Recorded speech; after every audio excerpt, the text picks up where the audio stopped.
I'm not going to let these people, defenders of Israel, tell me that I can't have that feeling, that I can't see with sympathy the consequences of the domination of these people. I'm talking about the Palestinians in Gaza and in the West Bank. You use the settler colonialism analogy, and that's trivial, woke postmodernism. Well, it may or may not apply in every detail to the historical facts of Palestine and Israel, but it's definitely not irrelevant. You say apartheid. This is not apartheid. This is the administration of a necessary occupation where this, blah, blah, et cetera, et cetera. And I say, okay, Jimmy Carter, I got that from Jimmy Carter. I got that from Beth Selim. I got that from the criminal court. I mean, but if you say don't use it, I won't use it. But it does have apartheid-like features, doesn't it? The separation of my relationship with the Manhattan Institute unfolded over months and terminated earlier this year when they decided that they didn't want to renew our relationship with me as a distinguished senior fellow who was being compensated and being invited to undertake initiatives in the context of the Manhattan Institute. They decided they didn't want to continue to do that.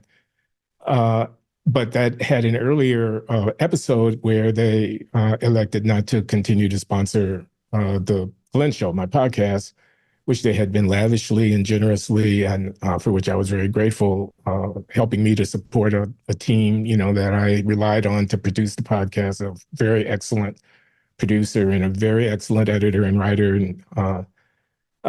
And I'm still working with my team, but I'm doing so on a thinner margin, a much thinner margin than I had been doing when I had MI support.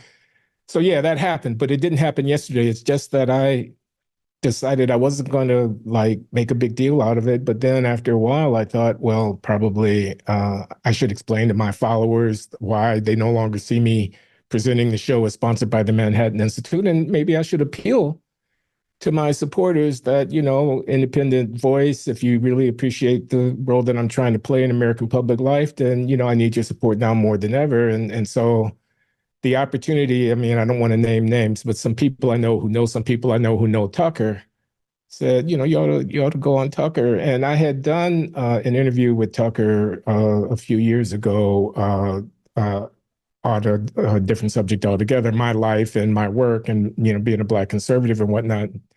Tucker was interested in that. So I knew him casually, but he reached out, Tucker did, and asked me if I wanted to talk about this. And I decided I'd use that as the occasion to make news. Well, news you made, indeed. So just to set this up a little bit, can you explain to the audience what the Manhattan Institute is, sort of what the politics of it are and what they do? The Manhattan Institute is a well-funded and very active, right-of-center, urban-focused, domestic policy-intensive think tank located in New York City. They publish a journal called City Journal. They have writers who contributed to City Journal, like people like Heather McDonald and Christopher Rufo and many others. And they are players in the policy world, in talking about housing, talking about education, talking about crime, policing, and whatnot, right of center. Anti-DEI would be one of the themes, but there are many. They're smart, they're nimble, and they used to be my home. I had thought stepping down from Brown, going to emeritus status, I was going to kind of refocus my institutional footprint in the policy world at the Manhattan Institute. And I had thought that I had cultivated relationships with people, including the staff there, the president, Reihan Salam, who's someone who I valued, whose friendship I valued, and had made appearances at, Tony dinners at the Harvard Club in New York City with the Board of Trustees, who are an estimable group of financiers and philanthropists and well-heeled. And, my persona was Black conservative bad boy prepared to call the woke folk to account, like you, Briahna, being against affirmative action and reparations and, whatnot, and realizing that George Floyd was probably not a person around whom you want to build a epic narrative of African-American striving and, many other things that you and I will disagree about, I'm sure. But I was that guy, I was going to be that voice. I was the voice that, called out the looting is okay BS back in 2020. Again, you and I are not going to agree about all these things. And I was going to sort of plant my flag with the Manhattan Institute, which you asked me to describe, and I think I've done an adequate job of doing so. I was going to be a player in the right of center policy world, coming not from a university, but from a think tank. And MI was going to be my home until it wasn't. Until it wasn't. So, I'm trying to resist, Professor, being a brat right now. I know what you're going to say.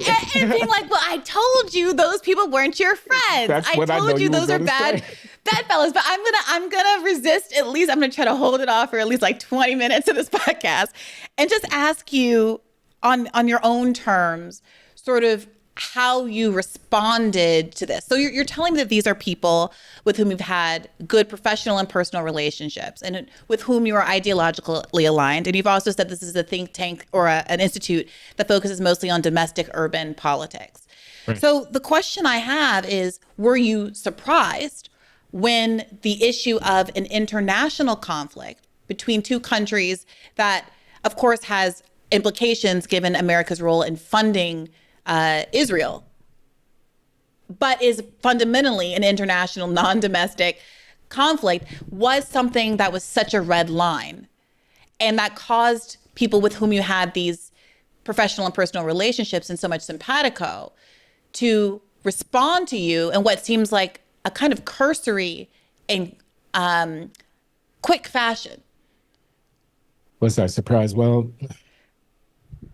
yeah, I was, and I shouldn't have been. Why do you say you shouldn't have been?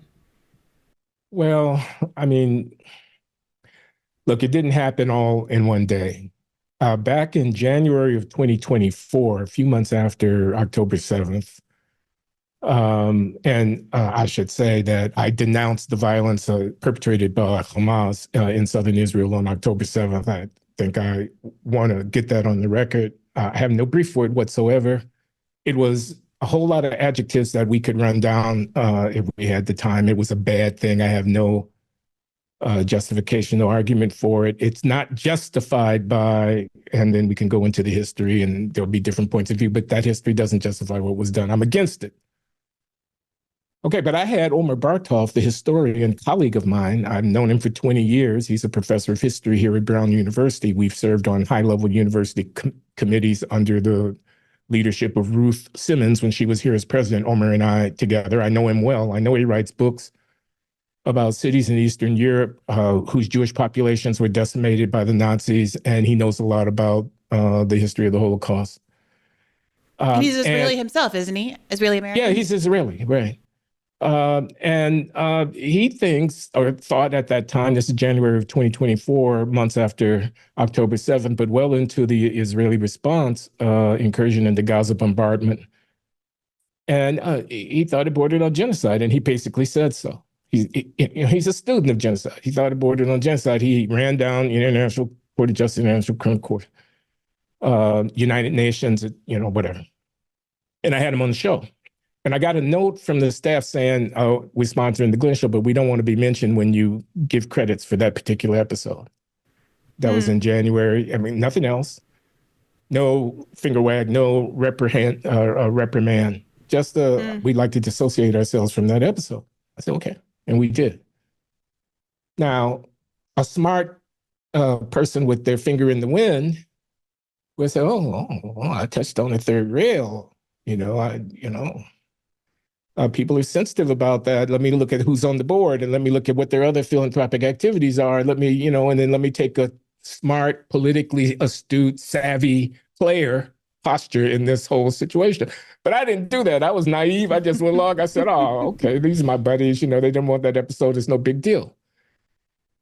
And some months went by, and then Ta-Nahesi Coates comes out with this book, The Message. And I read the book. I read the book the day after it arrives from Amazon. I'm sorry, y'all. I just wanted to hear what Ta-Nehisi was going to say. I didn't know he was writing about Israel. I didn't know what was in the book. I just knew it was Ta-Nehisi had a book about writing, 4 essays, one of them an open letter to his students, one of them about going to synagogue, one of them about going to some book banner thing in South Carolina, and one of them about going to the West Bank. And I read the book. And me and John McWhorter, who I talk with regularly at my podcast, got into a conversation of, we disagreed about the book. He thought, Ta-Nehesi Coates, he's got his head up his butt. And I thought, Ta-Nehesi Coates, he's showing himself to be a pretty interesting dude. And I said that. And why is that? Because you've been critical of Coates in the past. Yeah, and I'm not taking it back, that essay that made him famous on reparations. Again, you and I disagree, Briahna. I know we disagree. I'm not a fan of reparations. We could go into it, but I think I wrote a critical piece, a critical response to that essay in New York Magazine for different reasons than you, to be clear. But I have also, I respect him, and I would even go as far as saying I really like him, but I have had very strong disagreements with him politically. But I only raised that to say that I'm sorry? No, I was going to say duly noted, and I was going to go on and say I didn't like Between the World and Me either, and I was going to take a minute to say why, but I don't need to do that. Sure, but I'm just saying to give you the credibility that you certainly weren't someone who was an obsequious Ta-Nehesi Coates lover. Correct. When you decided to talk about his book on your podcast. But first of all, that book, including the chapter on his visit to the West Bank, but the whole book is just brilliantly written. It's just eloquent and lyrical, and it's really powerful art. The craft of writing that book. What he has to say to students about the politics of writing, about the importance of clarity and so on in your writing, and vividness and specific, and whatnot. His reflection on going to synagogue was full of such nuance in my mind. I mean, he's aware of the fact that there's a fictive dimension to his Africanness. He's an African American. He's a descendant of slaves. The slaves were imported from Africa across the Atlantic Ocean, but that was many generations ago. And, his relationship to Senegal, to Africa, to mother Africa, quote unquote, is fraught. It's fertile ground for a serious novelist or critic to raise a lot of different questions. And he raises questions there about that thing. And his encounter with those book banners in South Carolina, anyway, I could go on. The book was very well written and very well. So I'm reading this book and I'm saying, damn, this is really good. And then I get to the chapter on the West Bank.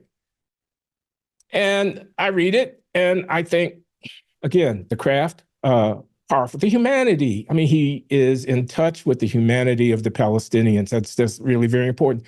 The call to moral witness. You're an African-American, you're a descendant of Frederick Douglass and W.B. Du Bois and so forth and so on. You are an inheritor of liberation struggle, of freedom struggle. You are among the subaltern until you kind of are not, because we are not any longer subaltern, I would say, but you're an outsider with your nose pressed against the candy store window.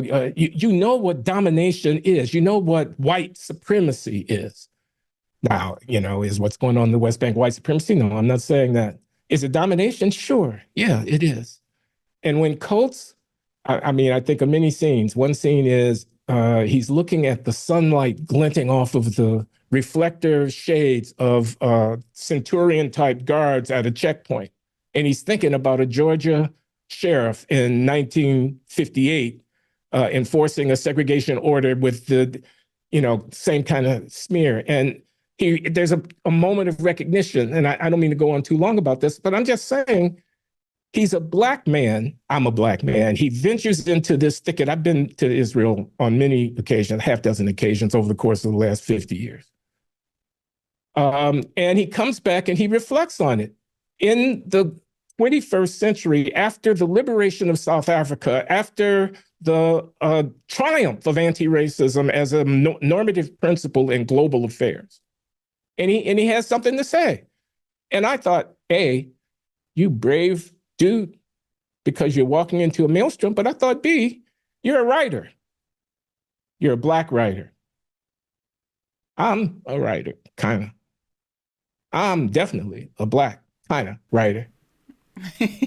What am I about? I see what you're about. What am I? I was shaken by that book. I was made to ask myself some questions about that book. And these questions were all the more powerful in my mind in my observing that my conversation partner, John McWhorter, God love him, was not willing to ask those questions about himself.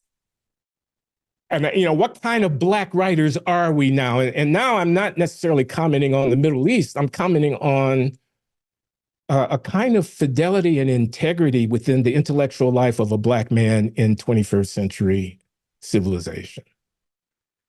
And I'm not going to let these people, defenders of Israel, tell me that I can't have that feeling, that I can't see with sympathy the consequences of the domination of these people. I'm talking about the Palestinians in Gaza and in the West Bank.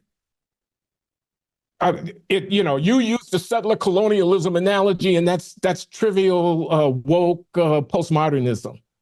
Well, it may or may not apply in every detail to the historical facts of Palestine and Israel, but it's definitely not irrelevant. You say apartheid. This is not apartheid. This is the administration of a necessary occupation where blah, blah, et cetera, et cetera. And I say, okay, Jimmy Carter, I got that from Jimmy Carter. I got that from Beth Stellum. I got that from the criminal court. But if you say don't use it, I won't use it. But it does have apartheid-like features, doesn't it? So you say South Africa is irrelevant, the world opinion, the UN General Assembly and whatnot. And I say, look, I descend from people who sought succor and cover under the global agreement about human decency and equality, of which the South African relevance to this case is one such. Don't tell me I can't do that. What kind of intellectual, what kind of Black intellectual would I be if I let you tell me that I couldn't do that? Oh, so now you're going to go to how phony it is for me to put myself forward as a Black intellectual because I've essentialized identity. Who exactly is essentializing identity in this argument? You mean to say Jewish identity is not as problematic as is Black identity, and some of the same questions of essentialization as socialism, as chauvinism could be raised against it? You call me the universalist ground, but you retreat behind a partisan ethnic bunker? So, Briahna, let me say it again. What Hamas did on October 7, 2023 was horrific, despicable, but it does not justify the destruction of 2 million people. And if I were to watch that unfold before my very eyes and not say so, what kind of human being, let alone Black intellectual, would I be? That's how I feel about it. Professor, it's kind of emotional and thrilling and exciting and confounding to hear you wrestle with what feels like what's 100% at the heart of not just this issue, the Israel-Palestine issue, but also what's been animating a lot of other prongs of discourse over the past years.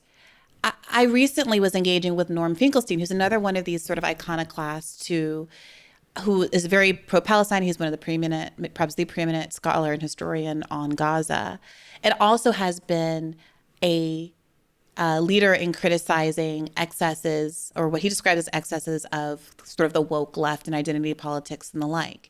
And while I've made my own critiques of those things, we have gone back and forth about whether or not, in some instances, he's taken the criticisms too far, in my view, and also whether the current moment of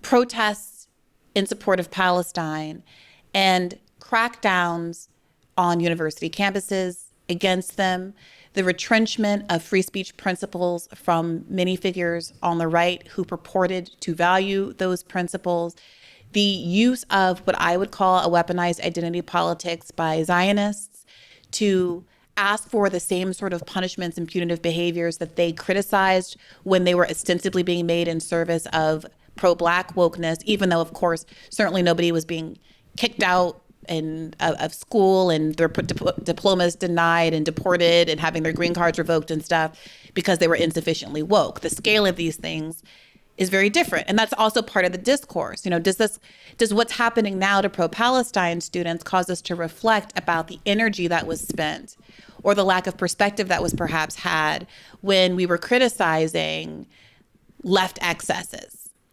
And so all of that has come out in what you just said. But the part that I really want to kind of focus in on is how you're seeing your own race inform your perspective. I will say for me, I've been muddling on this for a while, and I do think that being a Black American informs, I think, my gut impulse as to the stakes of what's happening in Palestine and why Israel's legally defined occupation of Palestine and the ethnic cleansing that happened in 1948 and that is happening now and has happened incrementally throughout the last 76 years is wrong. When I see the media ecosystem so forcefully press one view of who Palestinians are, and I see the statistics about the language that is used for Palestinians, prisoners versus Israelis hostages, even if the hostages are soldiers and the Palestinian prisoners are innocent non-combatants, children, etc. I see the asymmetry with which words like barbarism are used to describe Hamas's behaviors, but not Israel's behaviors, the IDF's behaviors. And there's something very familiar to me as a Black American who is a minority in this country and has no other country to turn to for recourse, to represent me, what it feels like to be overwhelmed and not to have control of my own media, my own news, my own political infrastructure in the way that Palestinians do. And I heard you say, you don't think you said that in the way that Palestinians have control. Sorry, in the way that, I don't think that's what you meant. We similarly don't have control is what I meant to say, us and Palestinians. You mentioned white supremacy and that you think that might be an uneasy fit. It's not a one-to-one, and that's not a word you would use to describe, perhaps because, you might not describe Israelis as white or this different racial dynamics. You're too young to remember the Zionism is racism debate of the 1970s and 1980s. Blessedly so. I think I'm in enough hot water. I don't want to. Powell, the Black man Secretary of State in the George W. Bush administration in 2001 did not go to Durban, South Africa to the World Conference Against Racism to represent the United States. They sent a lower level delegation. I was there in Durban, South Africa in 2001 for the World Conference Against Racism. And I saw people marching through the streets of Durban with placards saying Zionism is racism. And I took on board what's at stake for defenders of Zionism in ensuring that equation not be given legitimacy. And I think that's the root of what you were talking about.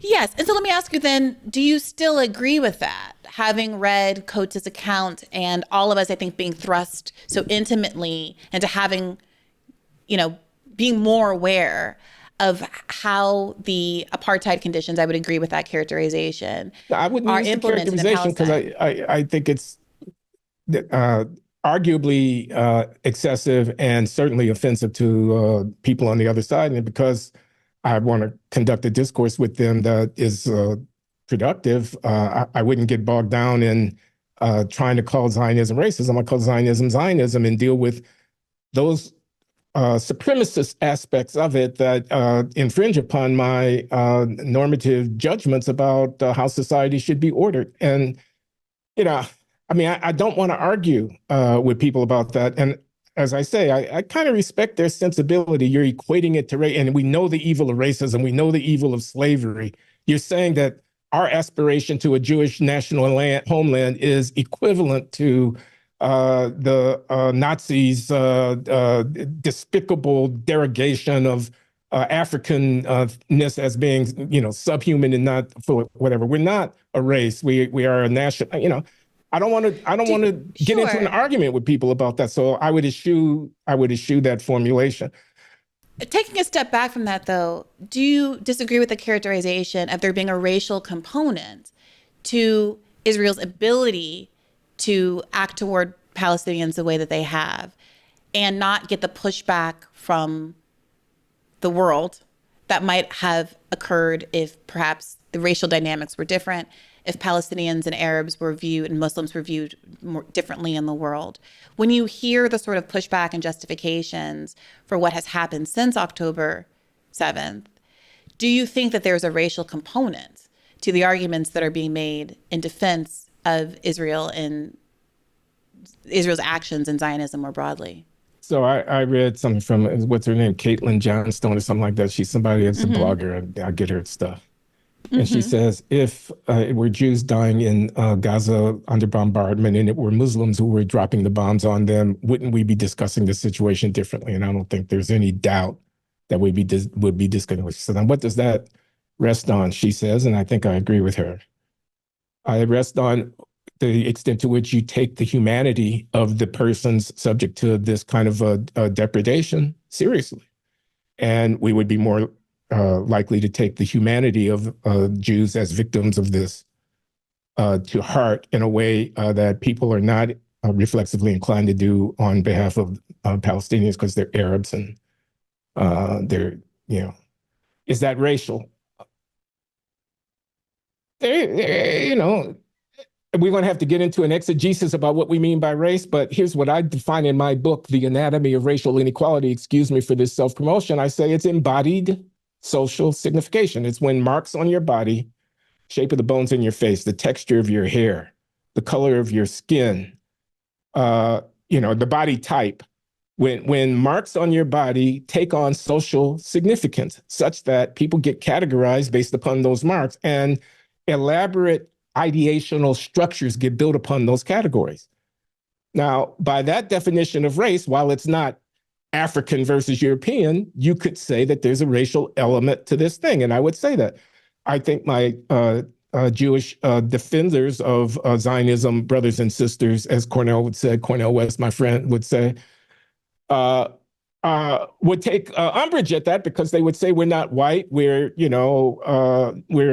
a communal, ancestral community and ethnos, and it's not about race. It's about literally, it's about who your mother was and who the rabbis say is a Jew.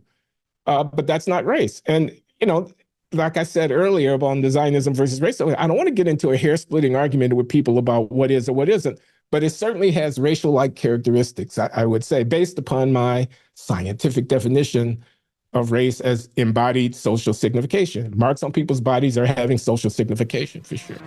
Hey YouTube, thanks for watching. Just a reminder that this is a podcast. You can catch an extra premium episode every Monday for $5 a month at patreon.com/badfaithpodcast. That's patreon.com/badfaithpodcast for $5 a month, an extra episode every week. Additionally, please do consider liking this video, subscribing to this channel. It helps us out. It helps independent media beat the algorithm. We appreciate you. And as always, keep the faith.